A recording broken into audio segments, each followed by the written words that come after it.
વિદ્યાર્થી મિત્રો, ભૂકંપ જ્યારે આવે છે ત્યારે એ ભૂકંપ જમીન પર બનેલી જે ઇમારત છે એને પણ એ તહસ નહસ કરી નાખે છે. આપણે જોઈએ છે કે ન્યૂઝમાં આપણને દેખાય છે કે ઘણીવાર આ ભૂકંપ ક્યાં આવ્યો છે એ આપણે જોઈ શકીએ છીએ.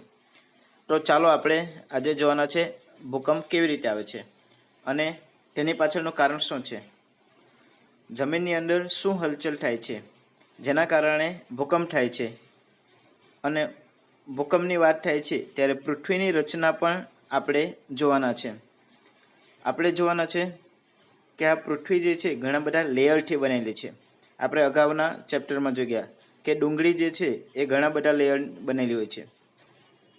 આપણે જોવાના છે ઇનર, જે પૃથ્વીનો સૌથી અંદરનો ભાગ છે, ઇનર કોર જેને કહેવામાં આવે છે. સૌથી ગરમ લાવા જે હોય છે એની ઉપર જે હોય છે એને આઉટર કોર કહેવાય, જે લિક્વિડ ફોર્મમાં હોય છે અને એ પણ ગરમ. ત્યાર પછી મેન્ટલ ક્લિયર અને એના પછી ઉપર જે ક્રસ્ટ ક્લિયર કે જેના પર આખી દુનિયા વસેલી છે, જે આપણે રહીએ છીએ. ભૂકંપનું મૂળ કારણ શું છે? કારણ કે આપણને ભૂકંપનું કારણ જાણવા માટે જરૂરી છે. ભૂકંપ જ્યારે આવે છે એનું કારણ શું? તો પૃથ્વી જેના પર રહેલી છે પ્લેટ એ ટકરાય ક્યાં તો એ ઘસાય, તેના કારણે આ પૃથ્વી ઉપર ભૂકંપ આવે છે. બરાબર.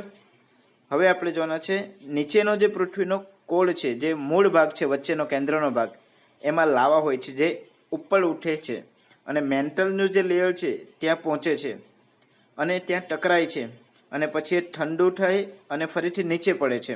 બરાબર. આ જે લાવા છે એ ખૂબ જ ગરમ હોય છે અને ગરમ હોવાને કારણે સતત ઉપર ઉઠે છે અને પછી ઠંડો થઈ અને ગરમ પડે છે અને ઉપરની જે ચટ્ટાન હોય છે એ ખસે છે અને તેના કારણે ધરતીકંપ થાય છે અને પછી ફ્લો કરે છે. આપણે જોવાના છે એ જે નીચેની પ્લેટ છે એ સતત ને સતત મુવમેન્ટ કરતી રહે છે અને મુવમેન્ટ થવાને કારણે ધરતીકંપ થાય છે. આપણે જોવાના છે કે આ બધી પ્લેટ છે ને એ સતત ને સતત મુવમેન્ટ કરે છે. એક બેલ્ટ આપણે જોઈએ છીએ, બરાબર, એના પર જે સામાન રાખેલો હોય એ જેવી રીતના હલે છે એ પ્રમાણે. આપણે ગરમ લાવાની વાત કરીએ તો ગરમ લાવા જે ઉપર ઉઠે છે તેના કારણે એ કન્વેક્શન થાય છે. ગરમ લાવા જ્યારે ઉપર ઉઠે છે અને ક્રસ્ટમાં ટકરાય છે અને પછી નીચે આવે છે અને તેના કારણે જ પૃથ્વીની જે નીચેની જે પ્લેટ છે એ રગડાય છે, ક્યાં તો હલે છે, એના કારણે ભૂકંપ થાય છે. આ જે પ્લેટ આપણે જોઈ શકીએ છીએ કે અહીં આપણને દેખાય છે કે વાઇબ્રેશન થાય છે અને તેને આપણે ભૂકંપ તરીકે ઓળખીએ છીએ. આ ચિત્રમાં આપણે જોઈ શકીએ છીએ. આજે આવી રીતના જે પ્લેટ ફરે છે, બરાબર, પ્લેટ ટકરાય ક્યાં તો બે ઘસાય, તેના કારણે પ્લેટ છે એ દૂર પણ જાય છે. અત્યારે એવું કહેવાય કે આફ્રિકા જે છે એમાંથી એક સોમાલી પ્લેટ ધીમે ધીમે આફ્રિકાથી અલગ થઈ રહ્યો છે. એટલે લાખો વર્ષ પછી આફ્રિકામાંથી એક ભાગ છૂટો પડશે અને છૂટો પડીને લાખો વર્ષ પછી ત્યાંથી અલગ થશે અને આવી રીતના ખાંચામાંથી વચ્ચે જે ભૂકંપની તરંગ ઉઠે એને ભૂકંપનું તરંગ કહેવાય, જેને રિક્ટર સ્કેલ દ્વારા માપી શકાય છે. પહેલો જે સવાલ છે એ સવાલ જોવાના છે, સવિસ્તાર પ્રશ્ન, ભૂકંપ મોજા, એના વિશેનો સવાલ છે. મિત્રો, આપણે અગાઉ એનિમેશન વિડીયો જોઈ ગયા. આ સવાલ પછી ફરીથી હું તમને એનિમેશન જે વિડીયો છે એ પણ બતાવીશ. તો ભૂકંપ ક્રિયા દરમિયાન 3 પ્રકારના મોજા ભૂકંપ આલેખ પર નોંધાય છે. એ 3 ભૂકંપ આલેખ પણ હું તમને બતાવીશ, જે નીચે મુજબ છે. બરાબર. એમાં પહેલું છે વિદ્યાર્થી મિત્રો પ્રાથમિક મોજા, જેને લંબાત્મક મોજા અથવા પ્રાઇમરી પી મોજા એટલે કે વેવ્સ તરીકે ઓળખવામાં આવે છે. આ મોજા સૌથી વધુ વેગ ધરાવતા મોજા છે. વેગ, મિત્રો ધ્યાન આપજો, સૌથી વધારે વેગ કયા છે? પી એટલે કે પ્રાઇમરીના. તેથી ભૂકંપ નોંધણી કેન્દ્ર પર સૌ પ્રથમ પહોંચે છે. આ મોજા પ્રવાહી અને ઘન બંને પ્રકારના માધ્યમમાંથી પસાર થાય છે. ઘન અને પ્રવાહી, પ્રવાહી એટલે લિક્વિડ, અને ઘન એટલે કે પથ્થર હોય, જમીન હોય, બરાબર, કોઈ ખનિજ હોય, એમાંથી પણ પસાર થાય છે. પ્રવાહી માધ્યમમાં પ્રવેશતા તેની ગતિમાં ઘટાડો થાય છે.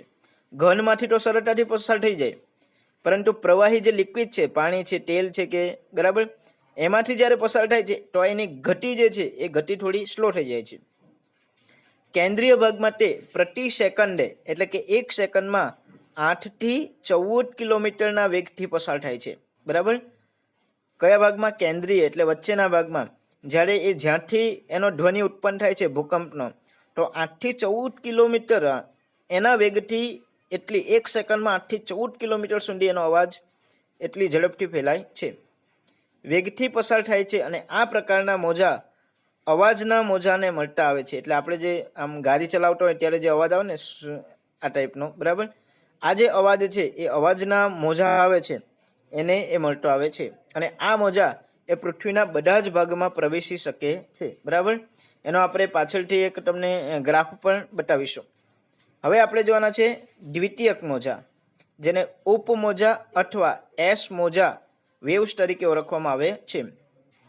આની વાત કરીએ આપણે તો પ્રાથમિક મોજા કરતાં આ પ્રકારના મોજાઓનો વેગ થોડો ઓછો હોય છે. વેગ એટલે સ્પીડ, ધ્યાન રાખવાનું છે. પહેલા જે મોજા છે એની સ્પીડ કેટલી હતી? 8 થી 14, બરાબર. અને હવે આપણે બીજા જે મોજા એ વિદ્યાર્થી મિત્રો માત્ર ઘન માધ્યમમાંથી જ પસાર થઈ શકે છે. પહેલા પ્રકારના આપણે જે મોજા જોઈ ગયા, જે પ્રાથમિક મોજા હતા, એ પ્રવાહી અને ઘન બંનેમાંથી પસાર થાય છે. જ્યારે બીજા પ્રકારના જે મોજા છે ફક્ત ઘન માધ્યમમાંથી જ પસાર થઈ શકે છે. આમાં અણુઓનું કંપન મોજાની દિશામાં કાટખૂણે ઉપરથી નીચે થાય છે. બરાબર, જે કાટખૂણો છે એ ઉપરથી નીચે એનું અણુનું કંપન અહીંયાથી ઉદ્ભવ થાય તો આમ પણ જઈ શકે, આમ પણ જાય, બરાબર, આમ પણ અને આમ. એટલે આ જે કાટખૂણો આપણને ચારે દિશા છે એમાં એનો પ્રવાહ જાય છે. આ મોજા પ્રકાશના મોજાને મળતા આવે છે. જે પ્રકાશ છે, સનલાઇટ, બરાબર, એનો જે મોજો હોય છે એ આ બીજા પ્રકારના મોજા છે. સમુદ્ર કે પ્રવાહી માધ્યમમાં તે શાંત થઈ જાય છે. એટલે પ્રવાહીમાં જ્યારે જાય છે, લિક્વિડ એટલે કે પાણી, તો પાણીમાં એના મોજાનો જે ધ્વનિ શાંત થઈ જાય છે. મિત્રો ખાસ ધ્યાન આપજો. અને આ મોજાને સેકન્ડરી મોજા કહેવામાં આવે છે. બરાબર, કેવા મોજા કહેવામાં આવે છે? સેકન્ડરી મોજા તરીકે એને ઓળખવામાં આવે છે. ત્યાર પછી આપણે જોવાના છે એ ત્રીજા પ્રકારના મોજા, બરાબર, કે જેને પૃષ્ઠીય મોજા તરીકે ઓળખવામાં આવે છે, જેને સપાટી પરના મોજા અથવા એલ મોજા તરીકે ઓળખવામાં આવે છે. આ મોજા પૃથ્વીની સપાટી ઉપર પરિઘની લંબ દિશામાં ગતિ કરે છે. શાંત સરોવરમાં પથ્થર નાખવાથી જેવા મોજા ઉત્પન્ન થાય છે તેવા આ મોજા છે. બરાબર, કોઈ તળાવ કે સરોવર હોય અને આપણે પથ્થર જે નાખીએ છીએ ત્યારે જે ગોળ એના જે ફળે છે વલય જેવું, બરાબર, તે આ પ્રકારના મોજા છે. તેમની ગતિ પ્રતિ સેકન્ડે, દર સેકન્ડમાં કેટલા કિલોમીટર? 3 કિલોમીટર જેટલી એમની ગતિ હોય છે. 1 સેકન્ડમાં 3 કિલોમીટર જેવું. અને આ મોજા સૌથી વધારે વિનાશકારી છે. ત્રીજા પ્રકારના છે. બરાબર, જેટલી સ્પીડ ઓછી મોજાની તેટલું એ વધારે વિનાશકારી. સૌથી પહેલું આપણે જોઈ ગયા પ્રાઇમરી, એનું 8 થી 10 કિલોમીટર હતું. બરાબર, તો એ સૌથી એની ધ્વનિ, એની સ્પીડ વધારે આમ કંપનમાં, પણ એ ઓછું વિનાશકારી. જે આપણે પાછળથી એનિમેશન વિડીયો જોશું એટલે તમને પૂરેપૂરો એનો ખ્યાલ આવશે. બીજા પ્રકારના જે છે એ મોજાની જે સ્પીડ આપણે જોઈએ તો આમ જોઈએ ને તો 6 થી 8 સુધીની એવી હોય છે એમની સ્પીડ. એ થોડા વિનાશકારી. જ્યારે ત્રીજા પ્રકારના જે મોજા છે એના દર સેકન્ડે 3 કિલોમીટર.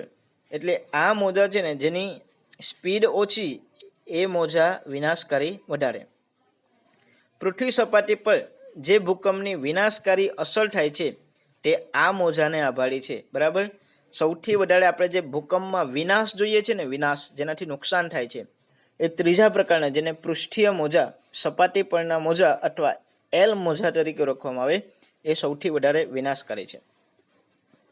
આ મોજા સાગર જળમાં પ્રવેશે છે ત્યારે ત્યાં ઊંચા વિશાળકાય અને સંહારક મોજા ઉછરે છે, જેને આપણે જાપાની ભાષામાં સુનામી કહે છે। મિત્રો સુનામી જે છે એ સૌથી પહેલા એવું કહેવાય કે જાપાનમાં આવેલી અને જાપાનવાળા અહીંયા સુનામી નામ આપેલું છે, બરાબર। એટલે જાપાની ભાષામાં એને સુનામી કહેવામાં આવે છે। અને આ મોજા ભૂગર્ભ એટલે કે કોર જેને આપણે વિડીયોમાં જોઈ ગયા એમાંથી પસાર થતા ન હોવાથી પૃથ્વીની આંતરિક રચના જાણવામાં ઉપયોગી થતા નથી, બરાબર। કારણ કે એ કોરમાંથી પસાર ન થાય એટલે પૃથ્વીની જે આંતરિક રચના છે એને આપણે જાણી શકતા નથી, એટલે સૌથી વધારે વિનાશકારી છે। હવે આપણે એક આલેખ જોઈએ, ત્રણ પ્રકારના જે મોજા છે એનો અહીં જોઈ શકીએ છીએ કે મોજા એ 3 પ્રકારના છે। સૌથી પહેલું જે છે ને એ પ્રાથમિક મોજા છે, રેડી। જેની સ્પીડ વધારે ને એ મોજાની જે આડઅસર થાય વિનાશ એ ઓછી થાય છે। સ્પીડ વધારે, બરાબર, એટલે કે જેને સ્પીડ વધારે નહીં, જેની ધ્વનિ વધારે, અવાજ વધારે, બરાબર, એની આડઅસર ઓછી। તો આ જે પ્રાથમિક મોજા છે 1.49 એટલી કંપન ત્યાંથી શરૂઆત થાય છે। અને તમે અહીં જોઈ શકો છો 2 સુધી 2 એના આંચકા જે માપવાનું જે રિક્ટર સ્કેલ જે આપણે માપીએ છીએ, બરાબર, 1.49 થી 2 સુધી એનો જે વિનાશકારી છે ત્યાં સુધી એ પૂરું થઈ જાય। એટલે ઘણીવાર તો આ જે છે ને એની લગભગ આપણને આમ ભૂકંપ આવે ને તો ખબર બી નહીં પડે કે ભૂકંપ આવી ગયો, બરાબર, એવા પ્રકારના છે। પછી આપણે જોવાના છે આ દ્વિતીય પ્રકારના, તેની શરૂઆત થાય છે 2 થી એ આંચકો આપણને 9 સુધી લાગે, બરાબર।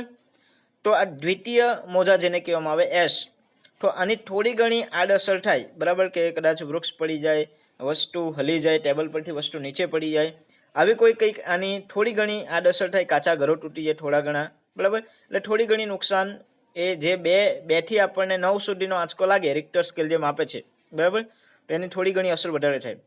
ત્યાર પછી એની સ્પીડ થોડી ઓછી આના કરતાં, આની ધ્વનિનો અવાજ છે એ સૌથી વધારે, બરાબર। હવે આનો થોડો ઓછો એટલે આની થોડી આડઅસર થોડી ઓછી થઈ જાય, આના કરતાં થોડી વધી જાય, બરાબર। અને ત્યાર પછી આપણે ત્રીજી જોઈએ ને તો ત્રીજી એટલે આ જેને લંબ કહેવાય, પૃષ્ઠીય મોજા, જે સૌથી વિનાશકારી, એની શરૂઆત થાય છે 9 થી 12 અથવા 12ની ઉપરના। એટલે 9 થી આપણને આંચકો લાગવાની શરૂઆત થાય, એમ તો કહેવાય કે 6 થી ઉપર જે 7-8 જો આંચકા લાગવાની શરૂઆત થઈ જાય એ સૌથી વધારે વિનાશકારી છે, બરાબર। અને 9ની ઉપર અને 12ની ઉપરને જાય ને તો લગભગ પૂરું જ કરી નાખે। એટલે આનો જે છે એ આપણે જોઈ ગયા તો 3 કિલોમીટર પ્રતિ સેકન્ડ એની ગતિ, પણ જેટલી ગતિ ઓછી એટલું એ વધારે વિનાશકારક, અને જેટલી ગતિ વધારે, આ 1 નંબરની ગતિ વધારે છે 8 થી 14 કિલોમીટર છે પ્રતિ સેકન્ડે, તો આ આપણને વિનાશકારી થોડું ઓછું, બરાબર। એ આપણો જે સ્કેલ છે। હવે આપણે આ વિડીયોને, આ સવાલને ખૂબ જ સરળતાથી મિત્રો જોવાના છે એનિમેશન દ્વારા। હું તમને સમજાવીશ કે ખૂબ જ સરળ રીતે આ પ્રાથમિક મોજા, દ્વિતીય મોજા અને પૃષ્ઠીય મોજા એ કેવા પ્રકારના હોય છે, એની અસર શું થાય। જો તમને સવાલમાં ન સમજ પડી તો પણ ટેન્શન નહીં લેતા, આખો જે વિડીયો એનિમેશનથી એવી રીતના બનાવેલો છે કે ટોટલી તમને ખબર પડી જશે। થેન્ક યુ વિદ્યાર્થી મિત્રો। જોઈએ આપણે એનિમેશનનો વિડીયો। सबसे पहली बात जो आपको देखना है, ये सामने देखो एक इमेज दिख रहा है। हमारा धरातल का स्वरूप जो है कुछ इसी तरह से दिखता है।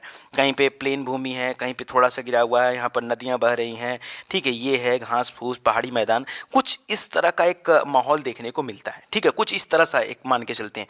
तो मान लो देखो भूकंप जो जनरेट होता है ना, वो कभी यहाँ नहीं जनरेट होता है, कभी यहाँ नहीं जनरेट होता है, उसका एक फोकस पॉइंट होता है। उसका क्या होता है? Focus point. आपसे एग्जाम में पूछता भी है फोकस पॉइंट क्या होता है, तो जहाँ से भूकंपीय तरंगें निकलती हैं, जहाँ से उनका जन्म होता है, जहाँ से उनकी उत्पत्ति होती है, वही होता है फोकस पॉइंट, वही होता है फोकस पॉइंट। दूसरा, सर आपने तो कहा भूकंपी तरंगे, कुछ टाइम पहले मैंने क्या कहा था, भूकंपी तरंगे कहाँ से निकलती हैं? जहाँ दो प्लेटें आपस में रगड़ करती हैं, जहाँ फॉल्ट होता है, जहाँ पे दरारें होती हैं। भाई दरार होगा तभी तो रगड़ खाएगा, बताओ, ठीक है। तो ये जहाँ पे होता है। तो सर आपने तो ये कहा, फिर ये तरंगे यहाँ कैसे बन गई, ये तरंगे यहाँ कैसे बन गई? नहीं दोस्तों देखो, ध्यान से देखो, मैं आपको कुछ दिखाना चाहता हूँ। देखो थोड़ा सा बड़ा करता हूँ इमेज को और बहुत ध्यान से देखना। ये जो पहाड़ी एरिया आप देख रहे हो ना, इस पहाड़ी और इस वाले स्थलखंड और इस वाले स्थलखंड में थोड़ा सा अंतर है। ये वाला स्थलखंड ऊंचा है, ये वाला नीचा है, और ये दोनों दो प्लेटें हैं। देखो ये यहाँ से दो प्लेटें, एक प्लेट इधर है एक साइड है, और एक प्लेट आपकी इधर एक साइड है, देख रहे हो। और असल बात में तो ये जो भूकंप निकल रहा है, ये जो तरंगे निकल रही हैं, ये इसी पॉइंट पर स्थित है। समझ में आ रहा है? मतलब कि जहाँ कहीं भी ये दो प्लेटें रहेंगी, रगड़ खाएंगी, लड़ेंगी भिड़ेंगी, वहीं पे भूकंप आएगा, अदरवाइज यार भूकंप नहीं आएगा। अब आपको समझ में आ रहा है कि अगर कोई भी भारत में भूकंप आता है तो भारत में भूकंप क्यों स्पेशली जो उसका केंद्र मध्य प्रदेश के नीचे क्यों नहीं होता या कहाँ नहीं होता है? तो यार देखो, जहाँ पे प्लेटें रगड़ाएंगी वहीं पे तो होगा, और कहीं हो नहीं सकता। तो हमारा पूरा भारतीय उपमहाद्वीप पूरा का पूरा एक प्लेट पर है, तो ऐसे में यहाँ पे नहीं होता है। हाँ, भारत की पेटी, म्यांमार की पेटी थोड़ी सी अलग बनती है वहाँ पर, तो वो वहाँ से रगड़ खाने से हो जाता है। इंडोनेशिया में तो ढेर सारी छोटी छोटी छोटी पेटियाँ हैं, वो आपस में रगड़ती रहती हैं, वहाँ पे होता रहता है। अभी हाल ही में आपने देखा होगा इंडोनेशिया में भूकंप आया था, अभी थोड़े दिन की पहली कहानी है, ठीक है। एशियन गेम्स भी बाद में वहाँ पे हुआ, तो ये सब पॉइंट आप याद रखिए। तो मैं आपको सीधी सिंपल बात में यही बताना चाह रहा हूँ कि फोकस पॉइंट जहाँ पे भूकंप की उत्पत्ति होती है, और ठीक वहीं से 90 डिग्री का कोण बना देना, ठीक 90 डिग्री का कोण बना देना। सबसे पहले महसूस धरातल पर कहाँ होगा? तो वो पॉइंट होगा इपिक सेंटर। वो क्या कहलाएगा? EPIC centre. दोस्तों मैं कह रहा हूँ रट लो ये बात, कम से कम शब्दों में आपको बताने की कोशिश कर रहा हूँ कि इतनी बात तो आपको जाननी ही चाहिए। और इसी तरह से पूरी की पूरी ज्योग्राफी में हर एक पॉइंट्स को मैं आपको अच्छे से समझाऊंगा, ठीक है, ताकि आप जो है आपके मन का कंफ्यूजन दूर हो जाए। तो कम से कम शब्दों में, अभी इससे कम शब्दों में देखो, कुल मिला के 5 शब्द आपको याद रखना है भूकंप में, 6 शब्द। पहला शब्द याद रखना फोकस पॉइंट क्या होता है, दूसरा याद रखना एपिक सेंटर क्या होता है, तीसरा याद करना पी तरंगे, यस तरंगे, यल तरंगे, कोई दिक्कत, और छठा नंबर पे याद करना भाई सिस्मोग्राफ क्या होता है। बस ये इतना चीज याद रखना है, ठीक है। इसके अलावा भूकंप वाले चैप्टर में कुछ भी नहीं है। हालांकि जब मैं पढ़ाऊंगा डिटेल से बहुत बात करूंगा, लेकिन कम से कम ये 5-6 बातें तो आपको पता ही होनी चाहिए। तो याद रखो, सबसे पहले धरातल पर कहाँ यह एहसास होता है? तो ठीक लंबवत, जहाँ भी ये फोकस पॉइंट होता है वहाँ से ठीक 90 डिग्री ऊपर आ जाओ, ठीक है। जो पॉइंट होगा यहीं पर सबसे पहले भूकंप का जो है झटका महसूस किया जाएगा। वो भी कौन सा झटका वहाँ तक जाएगा? तो सबसे तेज किस वेव्स की स्पीड होती है? 8 किलोमीटर प्रति सेकंड की स्पीड होती है पी वेव्स की। तो पहले नजर आएगा पी वेव्स। अब देखो, ये देखो एक इमेज ये हमको क्या बता रहा है? ये बता रहा है कि ये देखो रहा फोकस पॉइंट, यहाँ बता रहा है फोकस पॉइंट है, और ये रहा इपिक सेंटर, जहाँ पर सबसे पहले जो है ये पॉइंट दिखा रहा है रेड वाला, ये पॉइंट जो है इपिक सेंटर, यहीं पर सबसे पहले एहसास होगा। अब एक्चुअली में अगर हम अंदर से बात करें, क्योंकि धरातल तो ग्रीन वाला प्लेट है, और ये जो रेड वाला पॉइंट दे रहा है ये पूरा यहाँ से यहाँ तक, ये आपका धरातल के अंदर का सीन दिखा रहा है, ठीक है। तो ये कह रहा है कि जब यहाँ से निकलती हैं तरंगे, तो ये क्या करती हैं? हर दिशा में निकलती हैं, चुंग चुंग चुंग, हर दिशा में, ठीक है, निकलती हैं। और देखो ये मैं साथ में ये भी आपको बताया था कि देखो जहाँ दरारें होती वहीं, तो एक दरार भी आपको दिखा रहा होगा, ये वाला दरार दिखा रहा है आपको, देखो ये दरार दिखा रहा है, इसी दरार पे तो है, तो बिना दरार का ये चीज़ नहीं हो सकता, ठीक है। तो ये निकला, और इसके बाद जब ये ऊपर आ जाता है ना, तो यही जो तरंगे होती हैं, यही ऊपर निकलने के बाद देखो जो यहाँ से तरंगे वहीं ऐसे से बढ़नी शुरू कर दी, तो ये इधर बढ़नी शुरू कर देती हैं, ठीक है। तो पहले प्राइमरी वेव्स आता है, उसके बाद आता है। चलो अब आपको कुछ चीज़ें और मैं और बेहतर ढंग से समझाता हूँ। अब आपके मन में एक वो आया होगा कि सर कैसा दिखता है ये पी वेव्स, यस वेव्स और यल वेव्स, कैसा दिखता है? अब देखो यार, यहाँ पढ़ने का यही अच्छा माहौल है कि यार इस तरह से अगर हम लोग पढ़ेंगे ना तो हम लोग ज़्यादा चीज़ें याद कर लेंगे। देखो ये क्या समझा रहा है, पहले आपको 3 वेव से फोकस करना है, पी वेव, यस वेव और यल वेव। कोई दिक्कत आपको? पी, यस और यल। पी वेव में क्या होता है ना, देखो ये जो ग्रीन वाला देख रहे हो ऊपर वाला नंबर, ठीक है, ये पी वेव्स में दिखा रहा है। इसमें क्या है, ये दिखा रहा है कि एक मान लो धरातल है हमारा, तो धरातल में जब कभी भी पी वेव्स आती है ना, तो एक्चुअली में देखो मैं आपको दिखा रहा हूँ थोड़ा नज़दीक ले आके, जो यहाँ पे लाइनिंग है वो एक बराबर गिनती के खानों में बनी है, लेकिन कुछ जगह लाइनिंग देख रहे हो पास पास आ गई है, कुछ जगह लाइनिंग देखो पास पास आ गई है, बाकी में लाइनिंग देखो एक आने वाले से यहाँ पे अधिक हो गई है, कुछ जगह बहुत ज़्यादा हो गया है, कुछ जगह बहुत पास आ गया। एक्चुअली में पता है क्या था? एक्चुअली में लाइनिंग ऐसी नहीं थी, ये लाइनिंग एकदम सिंपल थी। इसके लास्ट वाला पॉइंट देखो, ये लाइनिंग कुछ इस तरह से थी, ये लाइनिंग जो है कुछ इस तरह से थी, ठीक है। और इस लाइनिंग से कंपेयर करो, इस लाइनिंग से कंपेयर करो आप इस लाइनिंग को, इस लाइन से कंपेयर करो आप इस लाइन को, आपको समझ में आएगा मैं आपको क्या बताना चाह रहा हूँ। देखो समझ में आ रहा है कुछ? दोस्तों यहाँ पे हुआ ये कि जब आती हैं पी वेव्स, तो वो क्या करती हैं, धरातल पर जब पी वेव्स चलती हैं ना, एक तो इनकी स्पीड ज़्यादा होती है, 8 किलोमीटर प्रति सेकंड होती है, प्लस रास्ते में ठोस, द्रव, गैस कुछ भी मिले इनको कोई फर्क नहीं पड़ता है, सभी को पार करते जाती हैं, तो सभी को इफेक्टिव करती हैं। और धरातल के ऊपर जो है प्रभाव डालती हैं, जिससे क्या हो जाता है कुछ दूर की ज़मीन क्या होगी आपस में एकदम नज़दीक आ जाएगी, कुछ दूर हो जाएंगी। अरे गाड़ी का भाई अगर तेज़ी से एक्सीडेंट होता है तो क्या होता है, अगर तेज़ी से गाड़ी का ब्रेक मार दो तो पीछे की चीज़ें आगे आ जाती हैं। बस वही चीज़ें हैं, बस वही चीज़ें हैं। तो यहाँ पे बता रहा है, देखो यहाँ पे इसने क्या किया, बता रहा है कि यहाँ पे कंप्रेस कर दिया, मतलब दबा दिया, जितने भी घर होंगे सब टूट फूट के बटूट जाएंगे। और यहाँ पर क्या कर दिया, एक्सपेंशन कर दिया, फिर जो है कॉम्प्रेस कर दिया, फिर एक्सपेंशन कर दिया, फिर कॉम्प्रेस कर दिया। यही क्या कहलाता है, यही होती है पी वेव्स। यही क्या होती है, पी वेव्स। आप कहोगे sir yes yes P sorry हाँ पी वेव्स। इसके बाद आप कहोगे सर यस वेव्स क्या होता है, तो देखो यस वेव्स में क्या होता है, ये क्या करती है, ये बस खाली नीचे ऊपर वाला का एक लहरदार आकृति बना रही है यस वेव्स। देखो ये लहरदार यानी ऊपर और नीचे, ऊपर और नीचे, गिनती की लाइन वैसे ही बनी है, बस क्या है इसमें आकार जो है बदल जा रहा है, ऊपर नीचे, आपका घर ऊपर नीचे होगा, ऊपर जैसे लहरें चलती हैं। यस, यस को आप ऐसे कर दो, यस ऐसे लिख दो, ये यस ही तो बना रहा है, बस यस ऐसे कर दो, ये ऐसे ऐसे चल रहा है, ऊपर नीचे वेव लेंथ इसकी जो है।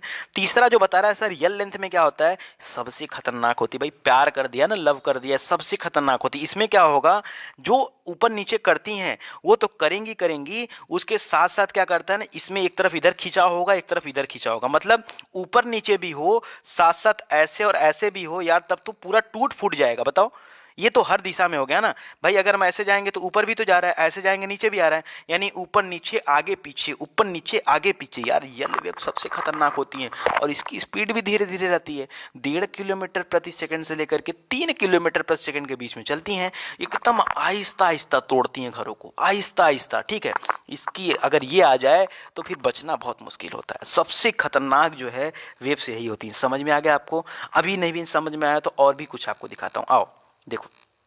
चलो एक इमेज और आपके लिए है, ये इमेज पे बात करते हैं। देखो फिर से आप अपने कन्फ्यूजन को दूर करो, अगर कोई भी मन में कन्फ्यूजन है तो उसको दूर कर दो। हमने क्या बताया, हमने बताया आपको जो पी वेव्स होती हैं उसमें कॉम्प्रेस होता है, कुछ कॉम्प्रेस होगा, फिर एक्सपेंशन होगा, फिर कॉम्प्रेस होगा। कॉम्प्रेस एक्सपेंशन माने क्या, मतलब धरती को कुछ जगह दबा देगा, कुछ जगह दबा करके मतलब खींच करके फैला देगा, खींच करके फैला। दोनों ही कंडीशन जो है खराब होती हैं, दोनों ही। जैसे आप ही को मैं क्या करूं, मान लो आपको कोई हल्क मिल जाए, ठीक है, हल क्या करे, दोनों तरफ से दाब दे, ठीक है, सारी हड्डी पसली क्या हो जाएगी, एक हो जाएगी, और दब के एकदम क्या हो जाएगा, टॉम एंड जेरी देखा आपने कभी, टॉम एंड जेरी किसी चीज़ में दब जाता है तो पूरा प्लेन हो जाता है, बस वैसे हो जाओगे आप। और अगर कभी खींच दे तो क्या हो जाओगे, एकदम फट जाओगे। तो दोनों ही कंडीशन खराब होती है, ठीक है। तो एक तरफ कॉम्प्रेस, फिर एक्सपेंशन, कॉम्प्रेस एक्सपेंशन, बस यही चलता है पी वेव्स में, ठीक है। खतरनाक तो होती है भाई। इसके बाद जब यल वेव्स आती है, यस वेव्स आती है, तो मैंने क्या बताया, इसमें क्या होता है अप एंड डाउन, मतलब मामला वही रहेगा। देखो यहाँ पे जो गिनती की लाइनें हैं वो बिल्कुल ठीक ठाक हैं, बशर्ते क्या है, एक लहरदार आकृति में क्या चल रहा है, ये लग रहा है कि नहीं यस वेव्स आ रहा है, ठीक है, ये तरंगे आ रही हैं, तो यस वेव। अब जो खतरनाक वाला था यल वेव्स, उसके बारे में देखते हैं। देखो काफी नजदीक से यहाँ पर दिखाया गया है। यल वेव्स में क्या होता है कि ऊपर नीचे तो कर ही रहे हैं, साथ ही साथ जो ये इधर और नीचे से जो इधर कर रहे हैं ना, ये बड़ा खतरनाक हो जाता है। क्योंकि ऐसे में क्या हो जाता है ना कि जान लो कि सबसे खतरनाक, इससे खतरनाक तो कुछ हो ही नहीं सकता है, क्यों। लेकिन इसके भी पहले एक और कंडीशन होती है, ये देखो, इसको आर, मैंने बोला था ना कि आर वेव्स इसको बोला जाता है, रेले वेव्स भी बोला जाता है। इसमें क्या होता है, इसमें पूरा मूवमेंट होने लगता है, मतलब यहाँ पे मोशन चलने लगता है सर्किल बना करके, ठीक है। तो यहाँ पे क्या करता है, ऐसे भी चिपकाएगा, ऐसे चिपकाएगा, इधर भी खींचेगा, इधर भी खींचेगा, इधर भी खींचेगा, ऊपर भी करेगा, नीचे। आर वेव्स अगर आ जाएं तो आप सोच नहीं सकते हो क्या हो गया। क्योंकि देखो ऑलरेडी जो यल वेव्स थी ये बहुत खतरनाक वेव्स थी, लेकिन यल वेव्स और आर वेव्स में पता है क्या अंतर है, बस थोड़ा सा अंतर है। किसमें पूरा का पूरा फोकस किस बात पे है, एक मिनट रुकिए, इसमें जो पूरा का पूरा फोकस दिखा रहा है वो इस बात पे कि इधर लेफ्ट और राइट चल रही है, ठीक है, ऊपर नीचे के साथ साथ, मतलब लेंथ के साथ साथ ये लेफ्ट और राइट खींच गई हैं। इसमें क्या होता है कि ऊपर नीचे आगे पीछे हर तरफ से चलती हैं, तो ये और भी ज़्यादा खतरनाक रोल ले लेती हैं। आओ एक और दिखाता हूँ आपको, ताकि बचा कुचा जो आपका कन्फ्यूजन है सब दूर हो जाए। देखो क्या होता है, बेसिकली अगर बताऊँ तो ये धरातल है, तो यहाँ पर कॉम्प्लेक्स और एक्सपेंशन की बात चल रही है। पी वेव्स तो सबको रटा गया होगा। यस वेव्स की जो बात कर रहा था, इसमें देखो लहरदार आकृति बनती है, तो लहरदार में कभी कभी ऐसी भी आकृति बनती है, ठीक है, लहरें जो हैं कभी कभी लेफ्ट राइट भी चलती हैं। और जो आर वेव्स बताया था, आर वेव्स, ठीक है, यल बाद में आएगा, यल से पहले की कंडीशन आर में क्या होता है, ये लहरदारें ऐसे ऐसे बन जाती हैं। जब आप यस और आर दोनों को मिक्स कर दोगे, बस यही प्यार हो जाता है। मतलब देखो यस में क्या कर रहा है, या तो लहरों को इस तरह से बना दे रहा है, ठीक है, या तो इस तरह से बना दे रहा है, या तो भाई देखो लहरें ऐसे ऐसे भी चल सकती हैं, लहरें ऐसे ऐसे भी चल सकती हैं। तो इन दोनों को मिला करके कुल मिला जुला के जो लव वेव्स है इसमें किया क्या, ध्यान से देखो, सबसे खतरनाक होती लव वेव्स। इसमें ऐसे ऐसे भी खींचा है, ऐसे ऐसे भी खींचा है, प्लस इसमें ऊपर नीचे भी रहेगा, वो शो नहीं कर पाया है, ठीक है, लेकिन इसमें ऊपर नीचे भी होता है, तो सब मिक्स कर जाता है। तो ये रही कुछ प्रॉब्लम। अच्छा आगे दोस्तों, अभी मुझे और भी ये रहा दोस्तों, कुछ रिक्टर साइकिल का कुछ ऐसा ही होता है। कुछ देखो अलग अलग बहुत सारी डिज़ाइन मिल जाएगी भाई, दुनिया में क्या है ना, तमाम कंपनियां हैं तो बहुत सारी डिज़ाइन बना रही है। एक्चुअली में होता क्या है, देखो बीच में लगा होता है एक पेपर रोल, ठीक है, ये रोल, ये वाला पेपर जो है ये मूव करता रहता है, ये जो पेपर देख रहे हो आप ये मूव करता रहता है, ये घूमता रहता है, ठीक है। और जब कभी भूकंप आता है तो यहाँ पर एक सुई नुमा वो लगा होता है, पेन लगा होता है जिसमें से स्याही निकलती रहती है। और जैसे जैसे भूकंप आता है, क्योंकि जब भी भूकंप आएगा तो देखो ऐसे ऐसे तो करेगा ना, ऐसे ऐसे करेगा ना, ऐसे ऐसे करेगा ना, भूकंप आएगा तो धरती ऐसे ऐसे करेगी ना, या ऐसे करेगी, या ऐसे करेगी, ऐसे करेगी, ठीक है। तो जैसे भी करेगी तो ये क्या करेगा, ये उसी हिसाब से चलता रहेगा आगे पीछे। तो ये अपना एक जो है सेगमेंट यहाँ देते जाता है, उससे पता चलता है कि इसकी स्पीड कितनी थी। अब एक्चुअली में देखो जब इसकी स्पीड निकाला जाता है तो ये 10 के लेंथ तक इसको बनाया गया है। कहा जाता है कि अगर एक का स्पीड वहाँ पे दिखाई दे रहा है, ठीक है, उसका पैमाना होता है, अगर एक का स्पीड है तो कह रहा है इनसिग्निफिकेंट है, मतलब कि कोई दिक्कत नहीं, आदमी को तो कभी कभी एहसास ही नहीं होता है कि भूकंप आया है, इतना होता है। लो भूकंप में क्या होता है कि एकदम बहुत धीरे होता है, कुछ लोगों को एहसास होता है कि हाँ लगता है धरती हिली, क्योंकि ये भाई एक आध घंटा तो हिलती नहीं है, ये 10-20-50 सेकंड की बात होती है। तो उतने में लोग जो है जो अलर्ट हो गए वो समझ गए, जो नहीं अलर्ट हो पाए समझ ही नहीं पाते हैं लोग, ठीक है। माइनर भूकंप मतलब थोड़ा सा ही आता है, एहसास सभी को हो जाता है, बस थोड़ा सा आता है यार भूकंप आया, भूकंप, ठीक है, कोई बहुत ज़्यादा दिक्कत नहीं, जब तक आदमी अलर्ट होता है भागता है तब तक सब कुछ शांत हो जाता है। मॉडरेट जो होता है ये थोड़ा सा हाई फाई होता है, इसमें थोड़ा सा लोग डर जाते हैं और तुरंत घरों को छोड़ करके भागना शुरू कर जाते हैं, ऑफिस से बाहर रहते हैं, भाई भूकंप आया है बचाव करो अपना। मॉडरेट है, ठीक है। और जब भी हमारे यहाँ जब भी आता है तो कम से कम जो है मॉडरेट या इंटरमीडिएट टाइप का ही होता है, 4-5 की स्पीड उसकी होती ही होती है। इसके नीचे वाले तक तो हमारे तक पहुँच ही नहीं पाते, अगर हम भारत में हैं तो इसके नीचे वाले भूकंप का हमें एहसास ही नहीं होता है, क्योंकि वो आते आते ही क्या हो जाते हैं, या तो छाया प्रदेश में आ जाते हैं, मतलब छाया प्रदेश में आ जाते हैं हम लोग, या तो जो है हमारे तक उसकी तरंगे जो है पहुँच ही नहीं पाती हैं। तो 4-5 वाली अक्सर करके आ जाती हैं। तो मॉडरेट और इंटरमीडिएट में क्या होता है कि इसमें आपको एहसास होगा थोड़ा बहुत हल्का फुल्का नुकसान होने का चांस है, ठीक है। हल्का फुल्का क्या मतलब, मेज पे अगर आपने कोई गिलास वगैरह रखा, गिलास गिर गया शीशे का, वो टूट गया, तो बहुत ज़्यादा घर वर टूटने का कोई वो नहीं रहता है इंटरमीडिएट तक। हाँ नोट और यहाँ पे क्या है नोटवर्दी और हाई, ये जो है थोड़ा सा खतरनाक होता है। 6 से 7 की जब स्पीड बनती है तो ध्यान दीजिएगा ये थोड़ा सा हायर होता है, और इसमें क्या होता है घरों को भी नुकसान पहुँच सकता है। तो हल्के फुल्के जो जर्जर घर रहते हैं वो गिर भी सकते हैं।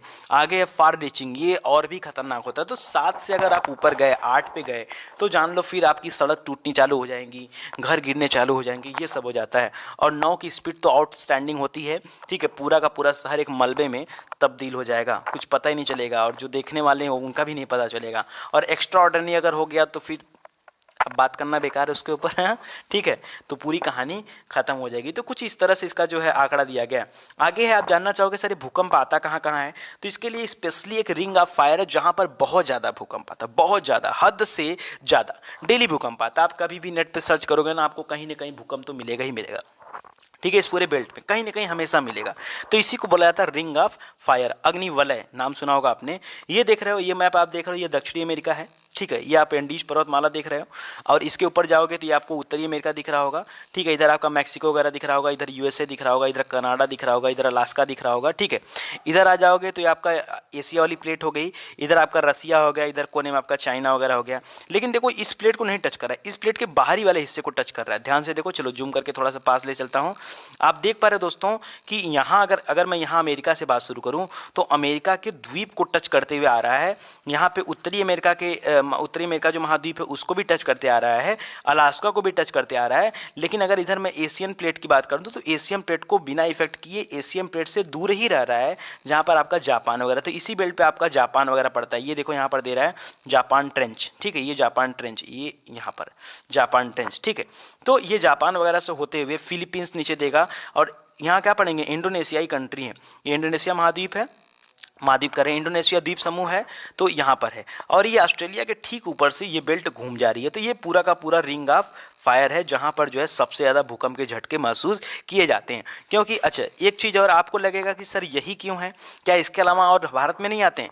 और ये क्या याद रखिए, यहाँ पे चैलेंजर डीप है, ये चैलेंजर डीप है, ये पे हम यहाँ तो हमेशा आता रहता है, यहाँ पे हमेशा भूकंप आता ही रहता है, तो आप इसको चेक कर सकते हैं। अच्छा आ जाओ, देखो ये पूरा वर्ल्ड मैप है जहाँ पे जो है भूकंप के सबसे ज़्यादा प्रमाण मिलते हैं।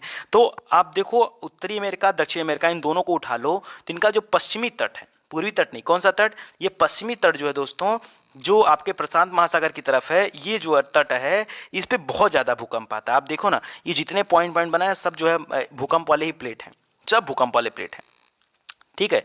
इसके अलावा ये पैसिफिक ओशियन के चारों तरफ है, इधर देखो यहाँ तक आ जाओगे तो ये अलास्का है, ये अलास्का है, ये वाला अलास्का है, यहाँ भी खूब भूकंप के पेटी हैं, यहाँ पे अमेरिका, यहाँ भी खूब है, ठीक है। और ये पॉइंट यहाँ से घूम करके इधर आ रही, इधर जापान वाली प्लेट मिल जाएगी, नीचे फिलीपींस वाली मिल जाएगी, तो ये पूरा रिंग ऑफ फायर्स है, ठीक है। ओके आगे देखिए, आगे आएंगे तो आप नीचे, ये ऑस्ट्रेलिया में थोड़ा बहुत भूकंप आते हैं, देखो वहाँ ज्वालामुखी नहीं बट भूकंप जो है थोड़ा बहुत आते हैं, ओके ये भी याद रखिएगा। और अगर मैं भारत की बात कर दूँ तो भारत के ऊपर देखो ये जो हिमालय जहाँ पर पर्वत है, यहाँ से लेकर के यहाँ तक का पूरा ये बेल्ट भी दो प्लेटों में जुड़ा हुआ है, ठीक है। क्योंकि इधर एशिया वाली प्लेट है, इधर जो है इधर साइड देखो उधर यूरोप है, इधर अफ्रीकन प्लेट है, तो ये सब आपस में रगड़ खाती रहती है जिसकी वजह से भूकंप आते हैं। तो कुछ ये लोकेशन है, इसके लिए आप याद रखो। प्लेटों की बात करूँ तो देखो बता ही दे रहा हूँ आपको, ये यूरेशियन प्लेट है, ये अफ्रीकन प्लेट है, ये इंडो ऑस्ट्रेलियन प्लेट है, इस पूरे प्लेट का नाम है इंडो ऑस्ट्रेलियन प्लेट, ठीक है। ये आपका पैसिफिक प्लेट है, देखो समुद्र भी एक प्लेट पर टिका हुआ है, ठीक है। ये आपका फिलीपींस प्लेट है, ये आपका सेंट एंड्रयूज फॉल्ट है, फॉल्ट मतलब यहाँ बहुत ज़्यादा आता है, ये एक्चुअली में ये नॉर्थ अमेरिकन प्लेट है, ये साउथ अमेरिकन प्लेट है, ये कोकोस प्लेट है बीच में, कोकोस प्लेट, ठीक है। इधर आपका कैरिबियन प्लेट है, कैरिबियन सागर जहाँ पर है, ये मिड अटलांटिक रेंज है, ठीक है। मिड अटलांटिक मतलब अटलांटिक महासागर वाला प्लेट है। तो ये देखो पूरा विश्व में चाहे जितने भी महाद्वीप हैं, चाहे जितने भी महासागर हैं, ये किसी न किसी प्लेट पर ही है, किसी न किसी प्लेट पर ही हैं। तो जाहिर सी बात अगर इन प्लेटों के बीच में रगड़ आता है, ठीक है, तो फिर भूकंप तो आना ही है, कौन रोक सकता है उसको। तो इसको याद रखिएगा अपने माइंड में। तो मैं दोस्तों आपको ये सारा वीडियो इसलिए पढ़ाया कि कम से कम जो है जियोग्राफी में आप इतनी बातें तो याद रख। ગમ્યું તો લાઈક કરો, શેર કરો એન્ડ સબસ્ક્રાઈબ કરો।